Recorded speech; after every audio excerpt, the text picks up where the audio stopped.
अब तो अभिषेक हमारे साथ सहयोगी हमारे लगातार जुड़े हैं। अभिषेक, आपसे भी जानना चाहते हैं, जिस तरीके से दीपक बैज ने तो साफ तौर पर कह दिया कि फैसला पूरी तरीके से हाईकमान का था, कुछ मंत्रियों के नाम भी कटे, कुछ विधायकों के नाम भी इसमें कटे हुए, कैसी प्रतिक्रिया अब तक इसमें सामने आ रही है और क्या किसी प्रकार का गलत मैसेज जा सकता है जनता के बीच या फिर पार्टी के प्रत्याशियों के बीच?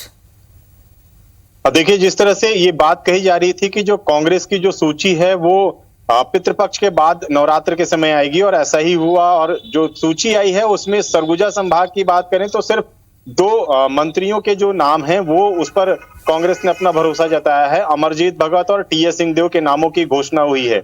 इसके अलावा किसी नाम को लेकर घोषणा अब तक नहीं हो पाई है। सबसे खास बात यह कि सरगुजा संभाग में 14 सीटें हैं और 14 के 14 कांग्रेस के पास हैं। ऐसे में सभी विधायक कांग्रेस के हैं और ऐसे में उनके नामों पर मुहर न लगना एक बात को संदेश देता है कि कांग्रेस बेहद विचार मंथन करने के बाद अपने प्रत्याशियों की घोषणा करेगी। और अभी ये माना जा रहा है कि जो 12 सीटें हैं जिन पर अभी कांग्रेस की घोषणा होनी बाकी है, उसमें से कई ऐसे नाम हैं जिन पर बदला जा सकता है या जिनके नामों को लेकर संशय है।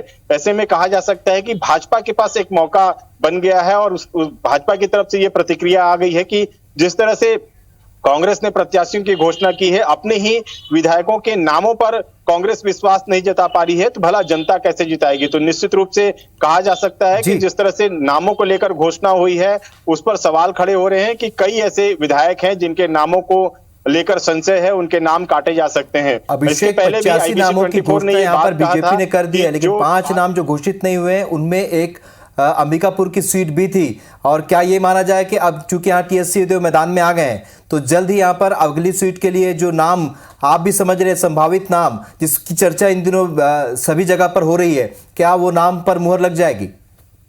देखिए, ये कह पाना तो बेहद मुश्किल है कि जो अभी जो घोषणा हुई है उसमें जो मंत्रियों के नामों पर घोषणा हो गई है। पूर्व जो मंत्री थे डॉक्टर प्रेमसाय सिंह, उनको लेकर भी एक संशय की स्थिति थी, उनके नाम को लेकर अभी तक घोषणा नहीं हुई है। इसके अलावा जो विधायक हैं, जो बड़े नेता हैं कांग्रेस के, जो कई बार विधायक रह चुके हैं, उनके नामों को लेकर भी अब तक कांग्रेस ने अब तक मुहर नहीं लगाई है। ऐसे में कहा जा सकता है इन नामों को लेकर बेहद संशय है और कई ऐसे उम्मीदवार हैं कांग्रेस की तरफ से जो विधायक होने के बाद भी अपनी उम्मीदवारी जता रहे हैं। ऐसे में क्या उनको मौका देती है कांग्रेस, नए प्रत्याशियों को मैदान में उतारती है या कोई फेरबदल होता है? ये तो आने वाले समय में इंतजार होगा, अगली सूची का इंतजार होगा।